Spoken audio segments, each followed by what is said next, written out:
আসসালামু আলাইকুম, কেমন আছেন আপনারা সবাই? আশা করি আমার এই নতুন ভিডিওটি যারা যেখান থেকে দেখছেন, কাছে দূরে দেশ ও দেশের বাহিরে সবাই অনেক বেশি ভালো ও সুস্থ আছেন। আল্লাহ পাকের অশেষ রহমতে আলহামদুলিল্লাহ আমরা সবাই ভালোই আছি। বরাবরের মতো ইউটিউব চ্যানেলের রাহিজ ডায়েরি থেকে আরেকটি নতুন ভিডিও নিয়ে আপনাদের মাঝে চলে আসলাম। আমার এই নতুন ভিডিওটি দেখার জন্য আমি সবাইকে আরেকবার স্বাগত জানাই। আমার এই নতুন ভিডিওটি যারা যেখান থেকে দেখছেন বা পরবর্তীতে দেখবেন তাদের সবাইকে জানাই অসংখ্য অসংখ্য ধন্যবাদ। আজকে কিন্তু আমি কোনো রান্না বান্না দিয়ে ভিডিওটা শুরু করি না, তবে আজকে আমি কোনো রান্নাও আপনাদের সাথে শেয়ার করব না। আজকে যে এখানে ধনিয়া পাতা দেখতে পাচ্ছেন, তো এগুলি কিন্তু আমি আচার বানিয়ে নিব। তো ধনিয়া পাতার আচার যারা না খেয়েছেন তো এইভাবে একবার বানিয়ে খেয়ে দেখবেন। ধনিয়া পাতার আচার যে এত টেস্টি, তো আমি যদি না খেতাম তাহলে আসলে বুঝতাম না। তো যারা না খেয়েছেন তারা একবার বানিয়ে ফেলুন ধনিয়া পাতা শেষ হওয়ার আগে আগে। তো ধনিয়া পাতা আমি বেছে তারপরে কিন্তু ধুয়ে নিয়েছিলাম। তো ধুয়ে তারপরে কিন্তু আমি একটা ঝুড়িতে রেখে দিয়েছি। যাই হোক, এখন কিন্তু আমি যেখানে কড়াইতে ধনিয়া পাতাগুলো দিয়ে দিব, তো ধনিয়া পাতাগুলো কিন্তু আমি একটু ভাপ দিয়ে নিব। তবে ধনিয়া পাতাগুলো ভাপ দিলে কিন্তু অনেকটাই পানি উঠে যায়, তবে এই পানিটা কিন্তু আর আমি ফেলবো না, কারণ এই পানিটা কিন্তু আমি চুলাতে জাল করে তারপরে শুকিয়ে নেব। তো ধনিয়া পাতার ভাপ দিয়ে পানিগুলো ফেলে দিলে কিন্তু ধনিয়া পাতার গ্রানটা চলে যাবে, তাহলে কিন্তু আচারটা তেমন গ্রান হবে না। চুলাতে রেখে রেখেই কিন্তু আমি পানিগুলো একদম শুকিয়ে নেব। তো ভিডিওটির এই পর্যায়ে এসে সেই পুরনো কথাটি আবার সবাইকে মনে করিয়ে দিতে চাই। আপনারা যদি কেউ আমার ভিডিওতে একটি ছোট্ট লাইক দিতে ভুলে যান, তাহলে প্লিজ একটি ছোট্ট লাইক দিয়ে আমার ভিডিওটি কন্টিনিউ করে নেবেন। আপনাদের একটি ছোট্ট লাইক আমার ভিডিওটি আরও অনেকের কাছে পৌঁছাতে সাহায্য করবে। আর যদি কেউ আপনারা আজকে আমার ভিডিওটি প্রথমবারের মতো দেখে থাকেন, ভিডিওটি দেখতে দেখতে যদি কোনো অংশ আপনাদের কাছে ভালোই লেগে যায়, তাহলে আমার চ্যানেলের পাশে থেকে যেতে পারেন। পাশে থাকা বেল বাটন অপশনটা প্রেস করে নিতে পারেন, এতে করে আমি ভিডিও ছাড়া মাত্র কিন্তু আপনাদের কাছে পৌঁছে যাবে। আপনারা আপনাদের সময় সুযোগ করে আমার ভিডিওটি দেখে নিতে পারবেন।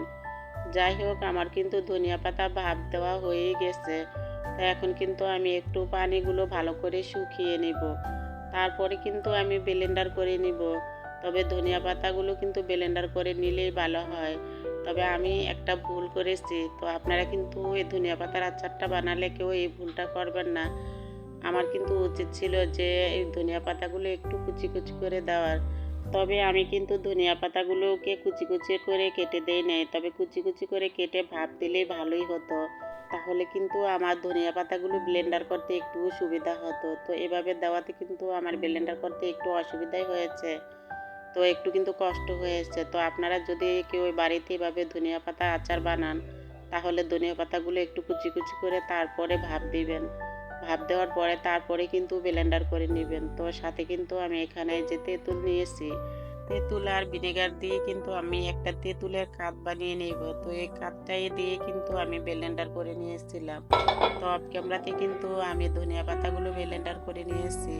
যাই হোক, এখন কিন্তু আমি ধনিয়া পাতার আচারটা বানানোর জন্য একটা কড়াই বসিয়ে দিলাম চুলাতে। তো কড়াই বসানোর পর কিন্তু আমি এখানে পরিমাণ মতো সরিষার তেল দিয়ে দিলাম।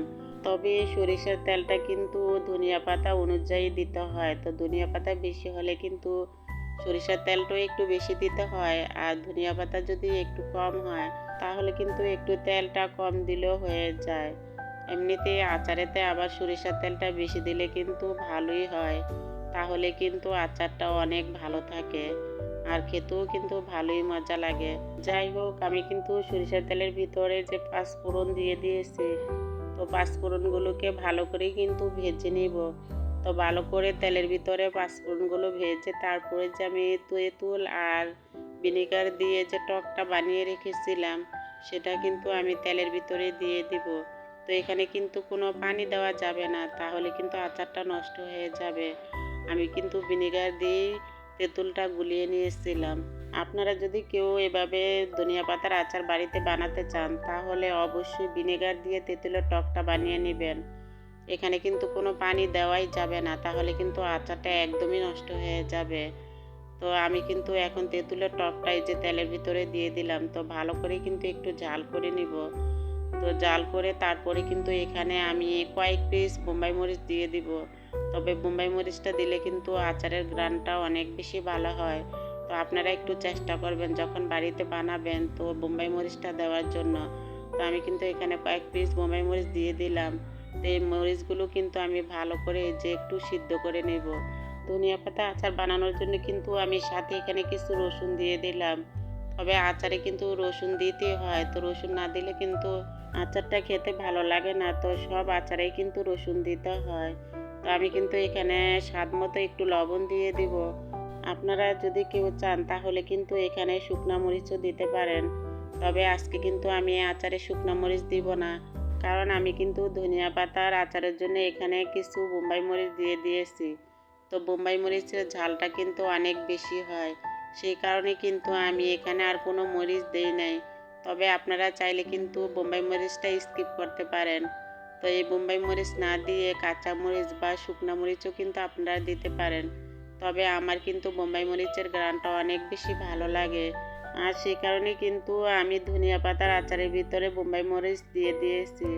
যাই হোক, এখন কিন্তু আমি তেলের ভিতরে যে ধনিয়া পাতাগুলো ব্লেন্ডার করে রেখেছিলাম, ব্লেন্ডার করা রাখা ধনিয়া পাতাগুলো কিন্তু আমি এখন তেলের ভিতরে দিয়ে দিলাম। তারপরে কিন্তু একটু ভালো করে নেড়ে চেড়ে নিব, যাতে আচারের ভিতরে কোনো পানি না থাকে। তবে পানি থাকলে কিন্তু আচারটা একদমই নষ্ট হয়ে যাবে। সেই কারণে কিন্তু আমি চুলার আঁচটা একদমই কমিয়ে দিব। তো যদি একটু পানি থাকে সেটা শুকিয়ে যাবে। তবে আজকের আমার ধনিয়া পাতার আচারটা আপনাদের কাছে কেমন লাগছে তো অবশ্যই কমেন্ট করে জানাবেন। তবে ধনিয়া পাতা শেষ হওয়ার আগে আগে যদি আমরা ধনিয়া পাতার আচারটা এভাবে বাড়িতে বানিয়ে রাখি, তাহলে কিন্তু ভাতের সাথে আবার খিচুড়ির সাথে খাওয়া যায়। তো আলু ভর্তা বানালেও কিন্তু এই ধনিয়া পাতার আচারটা দেওয়া যায়। তো আমরা যদি এভাবে ধনিয়া পাতা শেষ হওয়ার আগে একটু বুদ্ধি করে ধনিয়া পাতার আচারটা বাড়িতে বানিয়ে রাখি, তাহলে কিন্তু একটু ভালোই হয়। তো আপনারা যারা এই ধনিয়া পাতার আচারটা বানাতে না পারেন, তারা আমার মতো করে এই ধনিয়া পাতার আচারটা বাড়িতে বানিয়ে রাখতে পারেন। তবে ধনিয়া পাতার আচার বলতে নয়, তো সব আচারে কিন্তু আমার অনেক পছন্দ। আর মেয়েরা কিন্তু একটু আচারটা বেশি পছন্দ করে। তো এভাবে একবার আমার মতো আপনারা ট্রাই করে দেখবেন, অবশ্য খেতে ভালোই লাগবে। তবে আমি কিন্তু ভিডিওটির একদমই শেষ পর্যায়ে চলে এসেছি। আপনাদের কাছ থেকে কিন্তু আজকের মতো এখান থেকে বিদায় নিতে হবে। তো পরবর্তী আরেকটি নতুন ভিডিওর আমন্ত্রণ জানিয়ে রাখলাম।